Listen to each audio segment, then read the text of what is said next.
رسول اللہ صلی اللہ علیہ وآلہ وسلم نے فرمایا، اللہ تعالیٰ فرماتا ہے کہ جس نے میرے کسی ولی سے دشمنی کی، اسے میری طرف سے اعلان جنگ ہے، اور میرا بندہ جن جن عبادتوں سے میرا قرب حاصل کرتا ہے،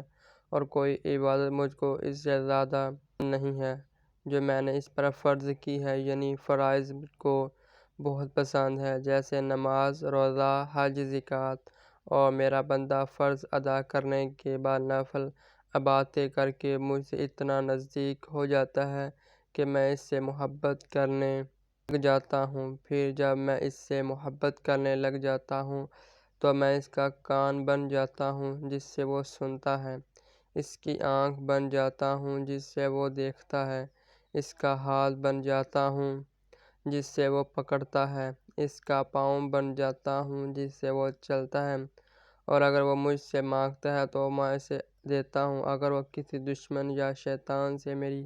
پناہ کا طالب ہوتا ہے تو میں اسے محفوظ رکھتا ہوں، اور جو میں کام کرنا چاہتا ہوں اس میں مجھے اتنا تردد نہیں ہوتا جتنا کہ مجھے اپنے مومن بندے کی جان نکالنے میں ہوتا ہے۔ وہ تو موت کو باوجہ تکلیف جسمانی کے پسند نہیں کرتا،